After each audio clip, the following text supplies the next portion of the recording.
I'm not a biter at all, actually. No. Thanks to mine.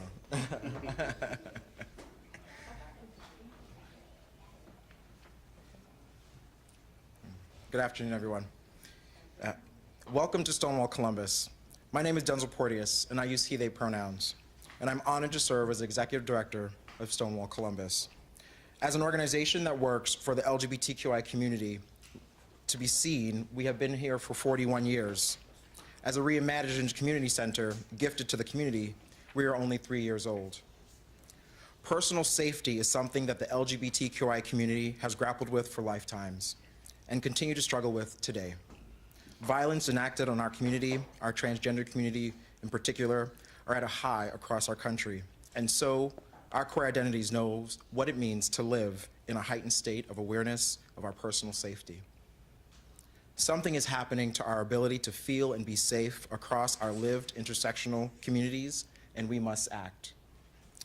As an accountability partner to the City of Columbus, the Columbus Police Department, our city's Department of Public Safety, and most importantly, our queer and allied communities, the Stonewall organization has a responsibility to find ways to come together to make space to be able to give immediate feedback to our partners and to have the difficult conversations about the work and changes needed to ensure that we are safe in our communities, simply as residents of Columbus, and treated with dignity and respect while we are being kept safe.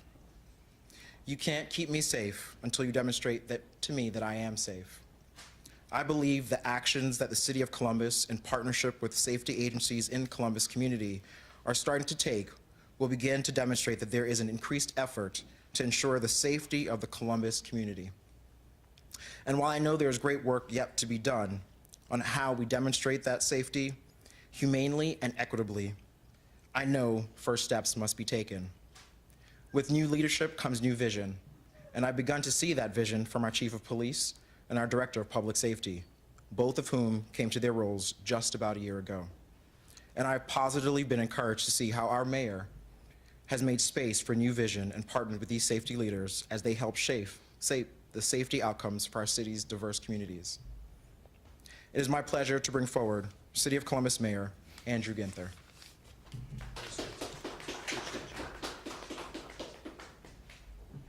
Good afternoon, and Denzel, thank you for opening up Stonewall to us this afternoon to share some good news and some progress being made and some redoubling of efforts to make sure that every family in every neighborhood feels safe throughout our community. So thank you to Denzel and the team here, Councilmember Remy, our chair of the Public Safety Committee, Director Clark, Chief Bryant, and all of her team at Columbus Police, Betsy Pandora and the Short North Alliance, and all of our neighborhood partners.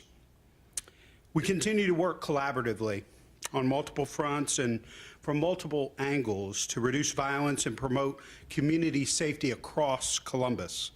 We're doing this using a comprehensive citywide approach, and I'm pleased to join you today to share an update on some of our efforts. We're leveraging data, best practices, and community partnerships to deploy innovative strategies that disrupt the cycle of violence wherever possible, while capturing and prosecuting criminals who inflict harm or hardship on our residents. But the deadly and devastating scourge of gun violence stands apart in its size, scale, and complexity.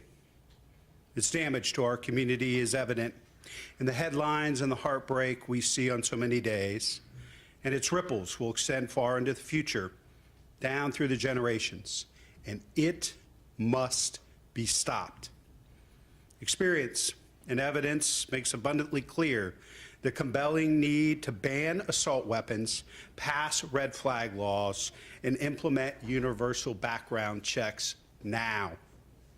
There are reasonable, common sense gun and safety measures that demand serious consideration and bipartisan support in our state legislature. Unfortunately, experience and evidence also suggests this is highly unlikely, especially in the wake of recent actions by the Ohio General Assembly to pass stand your ground and permitless carry legislation. These unconscionable changes to our state's gun laws are a setback in every sense of the word and have no place in our sensible conversation regarding the safety of our officers and our residents.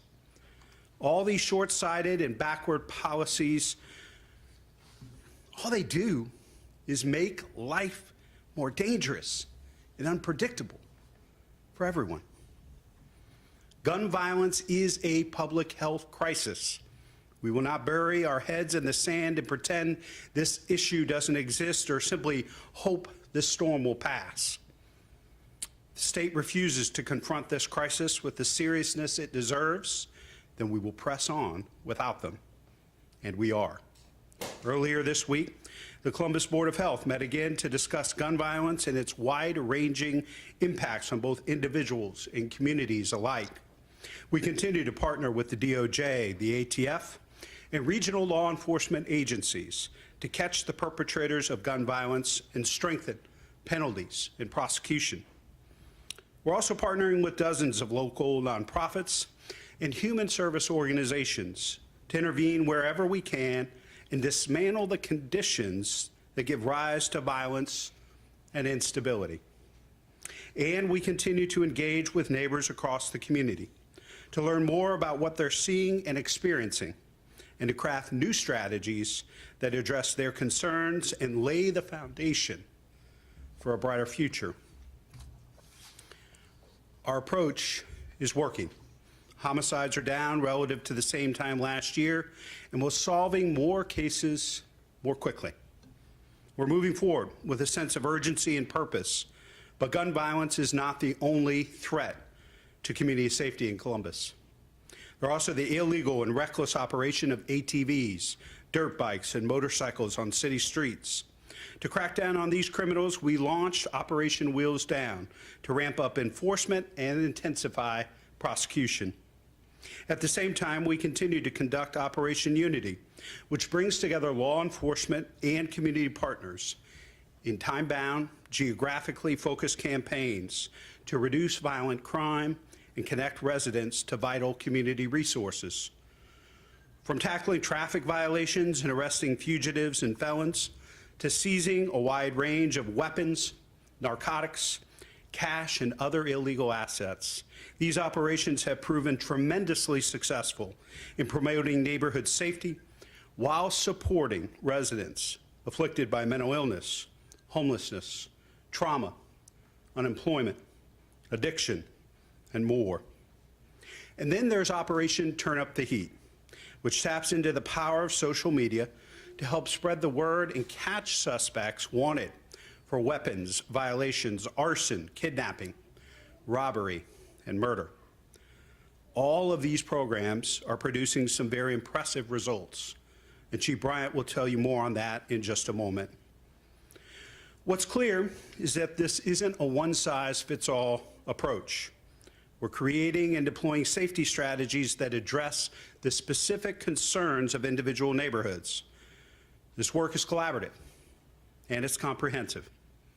For example, we've heard from neighbors and business owners here in the Short North and taken their concerns to heart. They've helped us assess the effects of crime and public nuisance in this area and bring new solutions to the table. As a result, we're advancing 2 ordinances to Columbus City Council designed to address noise concerns and the dangerous late-night activity that has recently occurred near mobile food vendors. The updated noise ordinance, in particular, aligns standards for residential and non-residential properties, grants to the directors of public safety and building and zoning services the authority to issue abatement orders, and to increase penalties for those previously found guilty of committing violations. Meanwhile, the updated mobile food vending ordinance modifies where food trucks can set up operations, reconstitutes the mobile food vending board, and adjusts late-night evening hours during which these vendors can operate. And again, these ordinances represent recent examples and not the totality of our efforts. We're promoting safety, security, and law and order in all of our neighborhoods. I'm proud to have partnered with Columbus City Council to invest more than $7 million this summer in a series of neighborhood safety grants that support on-the-ground efforts all across the community. Upgraded street lighting, expanded youth programming, anti-violence initiatives, and more. These funds take our holistic safety strategy to the next level by providing dollars to groups and organizations doing some of the hardest and most valuable work in our neighborhoods. None of this work can be done by one entity alone. I'm happy to have City Council on the same page in our fight against violence in our city. It's my pleasure to introduce Councilmember Emmanuel Remy, Chair of the Public Safety Committee. Councilmember. Thank you. Good afternoon.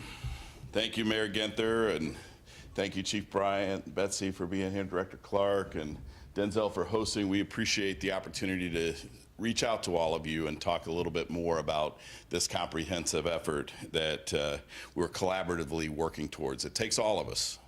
You sitting in the audience, it takes everyone up here on this stage, and certainly takes the commitment of the will of leaders to make the changes. I want to start off by sharing how proud I am to serve all of you as Columbus City Council and the chair of the Public Safety Committee. Columbus is a great city filled with limitless opportunities. Because of these opportunities, we have welcomed new residents from across the nation and around the world. We are growing by the day, which is amazing. Because of this growth, we have to operate like our larger city partners around the country and think more strategically and proactively about public safety. My colleagues and I are committed to working with residents, community leaders, nonprofit organizations, and partners around the nation to create a safer, healthier Columbus. I want to highlight some of the items we have been working on recently.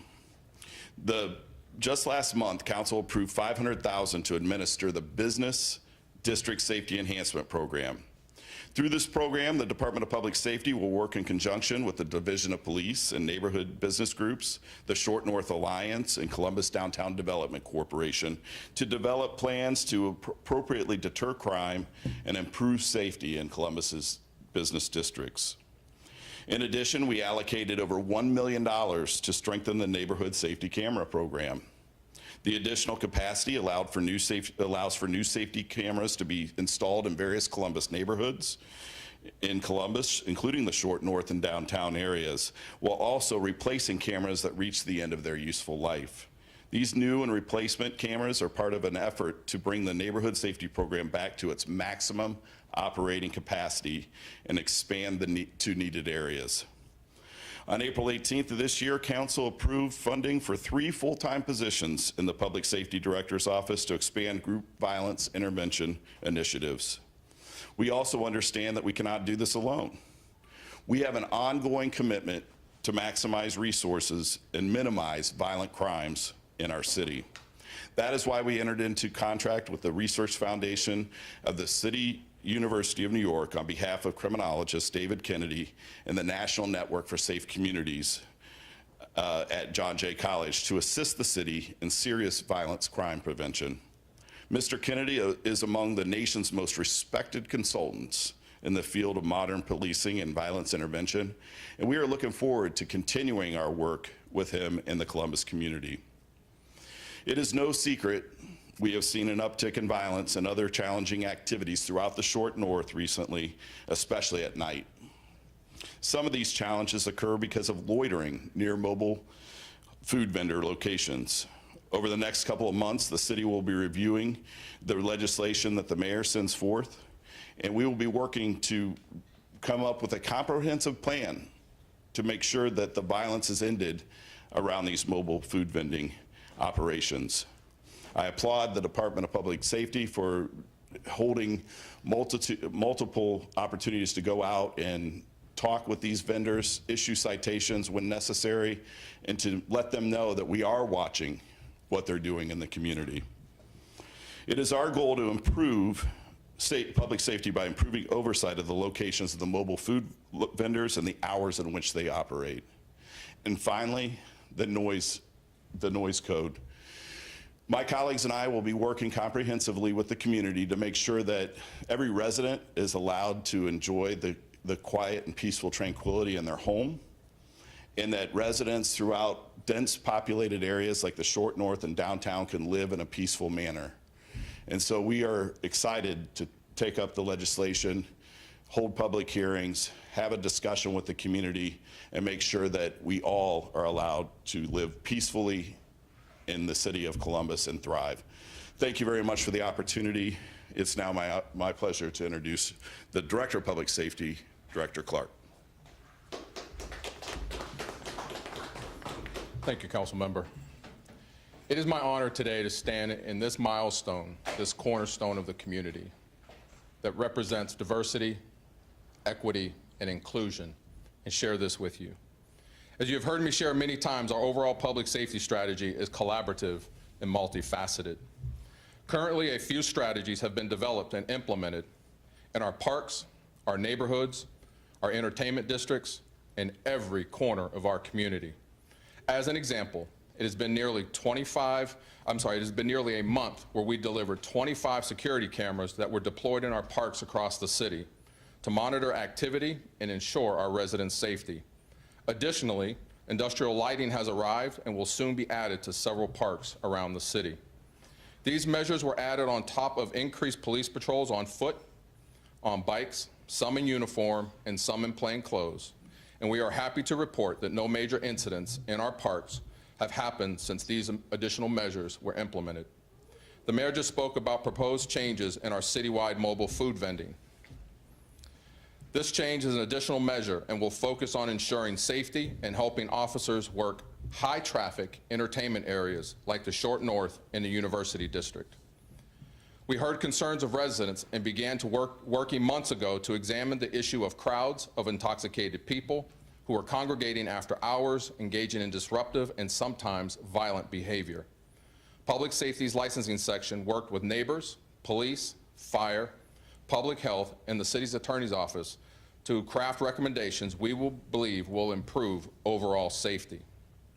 We have already witnessed and on so many have already enjoyed and will continue to enjoy our Summer Festival season here in Columbus.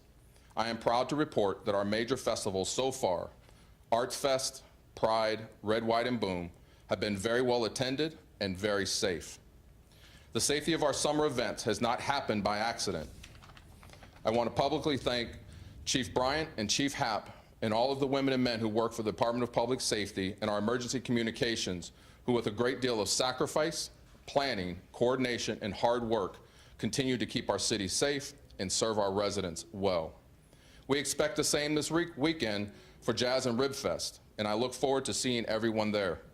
Lastly, we can't do any of this without you, your support, your partnership, and your daily encouragement and engagement with our officers to make sure that we keep our city safe. I now invite Chief Bryant to the podium, who will share some additional details with you. Thank you.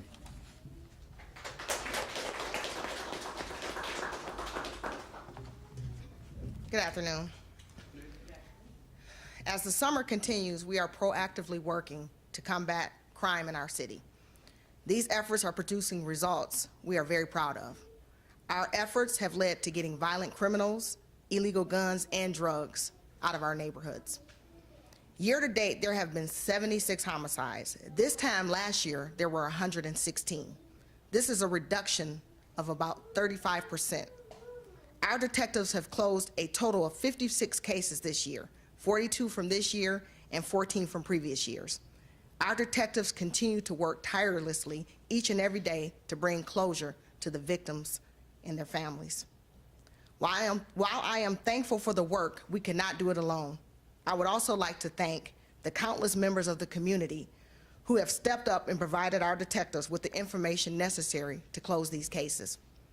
Let it be known, if you commit a homicide in our city, we along with the community will not rest until our victims get justice. I would also like to highlight some of the proactive policing efforts we have initiated to tackle the violent crime occurring in our city. These efforts have led to removing more than 1,900 firearms this year alone off the streets of the city of Columbus. Directed patrols and the Safe Streets program have placed officers in high crime areas throughout the city for the past 7 weeks. These officers have made 113 felony arrests and recovered 54 firearms. They've also seized over 2,500 grams of illegal narcotics off of the streets. In addition to these enforcement numbers, the officers have attended over 60 community meetings and events, which allowed them to hear directly from residents within each neighborhood and partner with them to tackle their areas of concern. Through efforts of Operation Moonlight, our officers have engaged in over 25,000 positive contacts with our residents. We firmly believe this operation has been successful, as we've seen a significant decrease in the amount of crime committed in the parks and the surrounding areas. Most recently, we launched Operation Turn Up the Heat, which focused specifically on locating violent wanted felons. Violent crimes. So far, this operation resulted in 70 felony arrests and 8 firearms recovered. The community stepped up to help in this effort by calling Crime Stoppers or commenting on our social media with information that led to the arrest of these wanted felons. The operation will continue through our social media in the weeks to come. We've held 4 Operation Unities in the past year and plan to execute more very, very soon. In those 4 operations, we've made a combination of 82 felony arrests and recovered 49 illegal firearms. We've also heard from our residents regarding quality of life issues. To address these concerns, we've executed 2 Wheels Down operations, which crack down on illegal and dangerous dirt bikes and ATVs in our neighborhoods. These operations resulted in 33 people being arrested or summoned and 23 ATVs and dirt bikes being impounded. I want to make it clear, while we have some success throughout this year, our work does not and will not stop. We will continue to work tirelessly to ensure the safety of our residents, and we are grateful for our many partnerships we have developed within our community in efforts to make Columbus a safer place to live, work, and play. Thank you. Oh, I'm going to ask now that Betsy Pandora come to the stage. Thank you.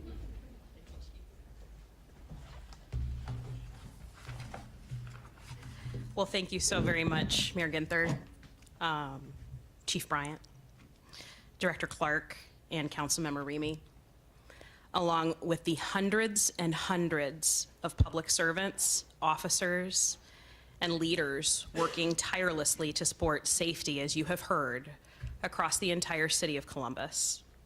And thank you for inviting me here today to share the perspectives of the Short North community and to provide an update on some of our collaborative work with the City of Columbus on safety partnerships. As an organization, the Short North Alliance helps to provide programs, services, and supports to the vibrant community of over 300 predominantly small businesses, the nearly 10,000 workers that they employ, the thousands of residents that call the Short North home, and the millions of annual visitors who come to the Short North every single year and who deeply love this community. I want to start by acknowledging the tragic loss of life that occurred in the Short North on Wednesday morning. This is the first death from gun violence in the Short North this summer, and hopefully the last. This shooting, and any shooting, is one shooting too many. But the loss of life to senseless gun violence is unthinkable. I, like many of you, woke up Wednesday morning with questions about the safety of our community. In looking at data and trends, the overall numbers of crimes committed in the Short North thus far for this summer are consistent with historic trends. The big difference is the frequency with which guns are involved in these crimes. Gun violence is a pervasive epidemic, one that requires action and collaboration from all of us who are invested in making our city and its neighborhoods safe places to live, work, and play. The Short North Alliance strongly opposes violence of any kind and believes that gun violence is a public health crisis. We remain deeply committed to playing an active role in safety and violence intervention initiatives alongside our city leaders, our health officials, and other community organizations. With funding from the City of Columbus and our own private business community, we've implemented 3 key initiatives this summer, with a 4th due to start later at the end of the summer. We've expanded our Short North Crime Interdiction Program. We've been addressing pedestrian safety through a rideshare pilot. And we've implemented the Short North Good Neighbor Pledge program. And we'll be offering regular engagement with trained social workers in the community. I want to briefly share some key highlights and talk about what's next. First, the Short North Crime Interdiction Program provides dedicated police officers who patrol the streets during high traffic times. They're here to help prevent violent crime and participate in the enforcement of safety issues such as reckless vehicle operations and other code violations. Since March, that team has recovered 14 firearms, made 18 arrests, and engaged in over 180 safety incident interventions. Last week, we launched a rideshare pilot that runs from 10 p.m. to 3 a.m. nightly in partnership with Uber and Lyft and the Central Ohio Transit Authority, where someone can request a ride within a geofenced area to be safe. While it's been in place for a week, during that first week in these pilot zones, the district experienced significantly fewer pedestrian safety incidents compared to previous weekends in these areas. More than 100 businesses in the Short North have adopted the Short North Good Neighbor Pledge to support safety and inclusion efforts, as well as to adhere to safe operating requirements. We are appreciative of their support and collaboration across our community and their commitment to being a good neighbor. And lastly, we look forward to partnerships to bring trained social workers to our community to help provide support to individuals who are experiencing a crisis, homelessness, and more. But we know that there is more work to do, and we alone cannot do it all. It is bigger than the Short North, and that is why we are so heartened to hear today's announcements from our city leaders. We continue to participate in critical conversations with city officials, stakeholders, residents, and visitors about safety, and we will implement additional solutions focused on reducing violence. We will continue to provide resources available through our website, including information on the latest safety programs and initiatives to reduce violence.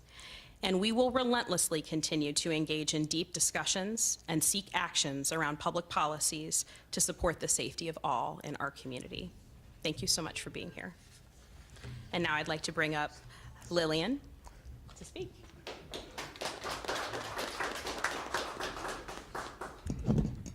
Good afternoon. My name's Lillian Fetzalanga. I'm a mom of 3 kids. I have a 4-, 5-, and 8-year-old that are causing trouble over there.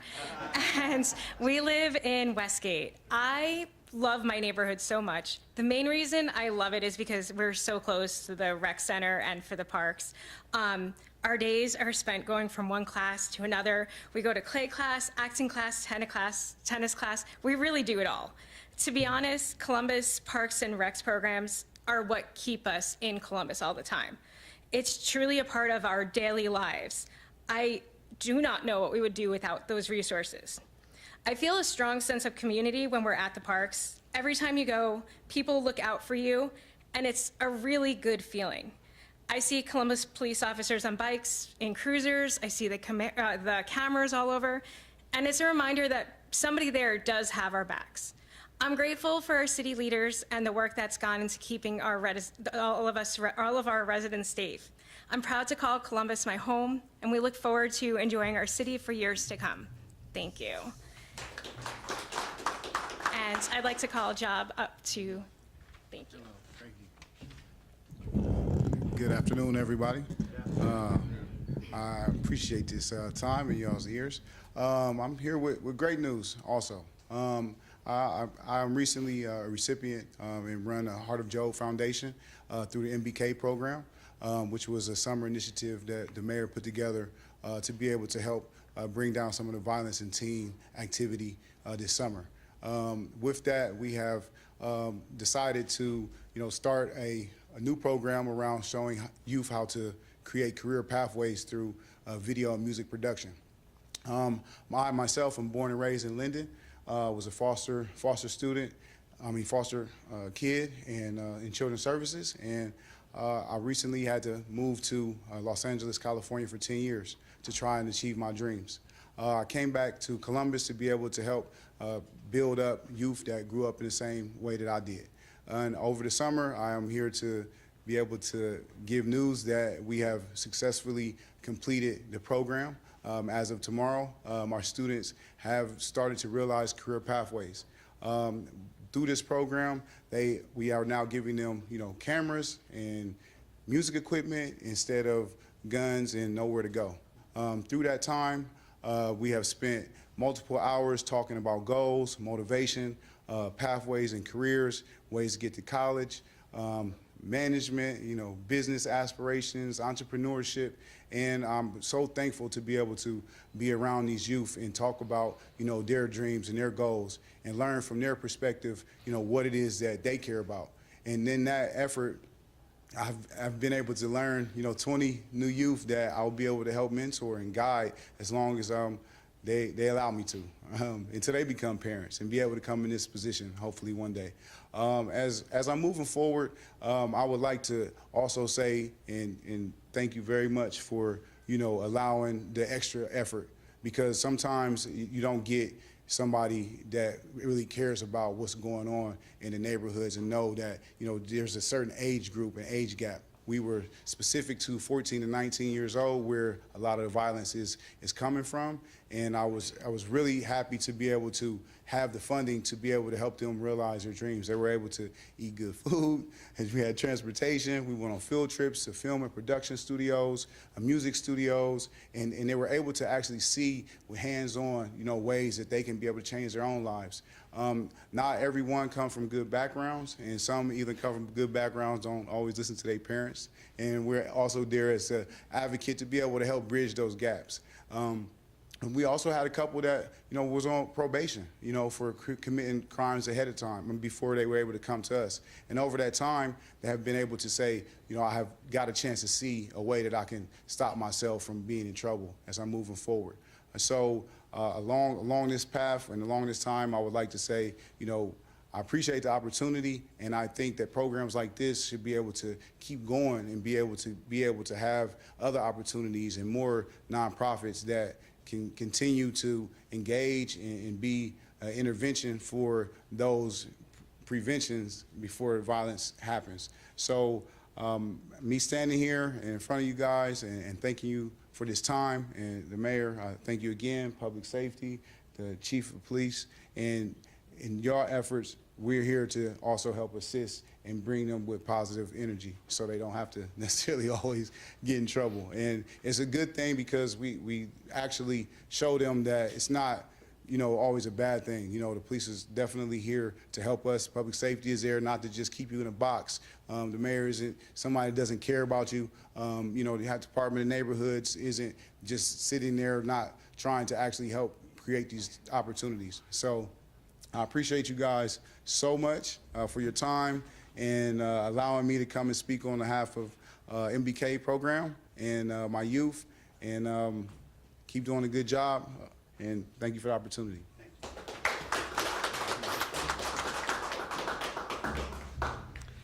Joe, so great to be with you. We met for the first time, I think about a year and a half ago, 2 years ago at a Linden Area Commission meeting, and just so grateful for you stepping up and so many others in the community to help our young people. I again want to acknowledge our officers and the public for stepping up and banding together to hold the perpetrators of violent crime and public nuisances accountable for their actions. I also want to thank our many partners, including Columbus City Council, the City Attorney's Office, the Franklin County Sheriff's Office, our neighboring jurisdictions, federal law enforcement, and so many others, for devoting their resources and expertise to this collaborative undertaking. U.S. Attorney Parker recently confirmed head of firearms of the ATF, Steve Dettelbach. So excited that we're going to have a federal partner in place to help us continue to reduce gun violence. My message to the community is simple. If you see something, say something. Your work is paying off. We're seeing tangible results, and we need your help in making this the safest big city in America. We know we're not there yet, but together we'll realize that vision. The challenges before us are significant. There is no denying that. But by working together, we will make a meaningful difference, and we will lead the nation in how a city of our size can do what needs to be done to overcome these barriers and bypass whatever roadblocks the state or others place squarely in our path. We will not rest until we're the safest big city in America. We know we're not there yet, but based on the statistics and data from the director and the chief, because of the incredible work of our officers, our continued investments, historic investments into new classes of police officers, restoring the reserve and auxiliary unit, lateral transfers, in addition to investments in community comprehensive safety strategies, we believe we will realize that vision together. Be happy to take any questions from the press. Good afternoon, Steve. When do you hope to be there? When do you hope to not have to have another press conference talking about the violence and what's going on? Well, we're going to continue talking about this regardless. This is our #1 priority as a city, public safety. And so we're going to continue to talk about what we're doing, what's working, what's not working, what we're trying differently based on data and evidence. You know, one of the things the chief is going to be sharing here in the coming months is a reorganization of our department. We haven't really redeployed and looked at reorganization of our services for about 10 years. A lot has changed in 10 years. We want to make sure we have the right officers at the right time in the right places around the community, in addition to all the other investments and changes that we're making. We're going to continue to talk about this because this is our #1 priority, public safety. And my goal is for us to continue to make significant progress. I would love to see a 35% reduction in violence every year in this city until we do realize that goal of being the safest big city in America. But it's going to take all of us. And it's going to take investments in young people. It's going to take intervention, prevention, and ultimately investment in law enforcement as well. What do you have to say to some of those people who maybe are now nervous to come down and visit, eat, drink, shop in the Short North after we've had several shootings and now a homicide in the entertainment district? Well, I would encourage them to, as Betsy said, you know, those things can be scary, they can be intimidating, but when you look at the facts, when you look at the evidence, this is a very safe place. And, you know, we're going to do everything in our power to continue to invest in partnerships, having uniform officers, private security, others working together. I'll let Betsy speak a little bit more to what she thinks is an important message from the members of the Alliance. But it's a place that me and my family come to, as well as other neighborhoods throughout our city. And we think that the partnership between police, our public safety department, and private entities is what makes it so safe. Betsy, you want to speak to that? Thank you so much, Mayor Ginther. And as the mayor said, the Short North really is an incredibly safe place that's so important to so many people.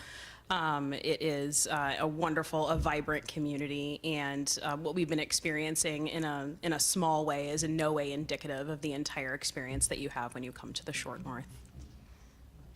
Councilmember Remy, you announced some funding for neighborhoods like the Short North to do some violence prevention. Can you go into some of the specifics about what some of that funding will be used for?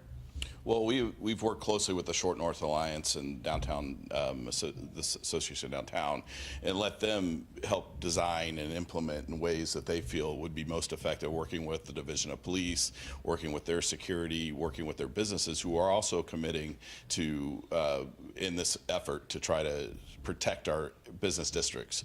And so we have worked, you know, to provide the funding and kind of let them design to their own specifications what they need, because we know that not everybody's the same. Downtown doesn't operate exactly like Short North, and certainly up in the University District, those types of things. So Betsy, do you want to speak any more to that? I mean, it kind of talks about the Good Neighbor pledge, and there, you know, is there anything else that you'd like to add?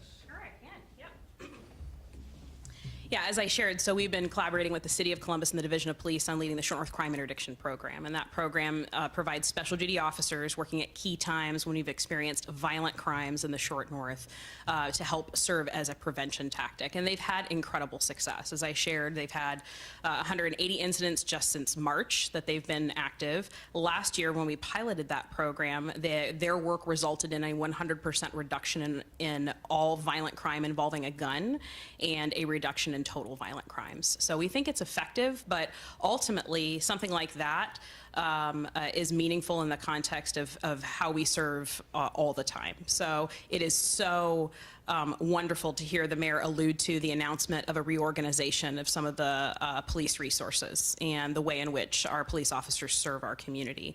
And there are thousands and thousands and thousands of people that visit the Short North on a nightly basis. And we're a different area of the city than we were 10 years ago. And so seeing those resources distributed in a way that is responsive to the needs of the community is meaningful and necessary. But do you think something more or different needs to happen, given the fact we're sitting here just 36 hours after a homicide has happened? And we have talked about several shootings in the Short North District in the last month or two. Yeah, it's so important for these efforts to continue. And just because there's been successes in some efforts does not mean that we should stop. So I think it's important for us to continue the things that we're doing, and important for us to continue together in partnership and dialogue, just as the safety director said, to examine new, innovative, and different approaches together in collaboration with our community. The only thing I guess I would add is, as you know, Lacey, we've been in neighborhoods throughout this city. And this neighborhood is just as important, but no more important than any other neighborhood. And we're going to continue to invest in resources, prevention, intervention, and enforcement in neighborhoods throughout our city.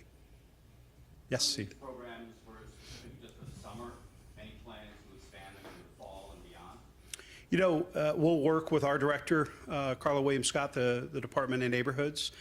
We think we can play a bigger role in after school. And I think that's something that we will continue to look at. Probably look at which organizations and programs had the biggest impact this summer and last summer, and probably focus on them.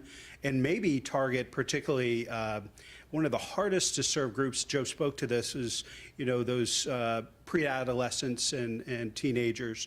I think it's critically important that we have great programming that meets kids where they are. Our kids have faced a disproportionate negative impact and fallout from COVID. And so we got to make sure that whatever we're offering is relevant and is successful. Thanks, everybody. We'll stick around for any one-on-ones. Thank you. No, it's a lot of standing. I was thinking back to you as you were talking. It was at the Golden Area Commission. Yeah, it was there. Yeah.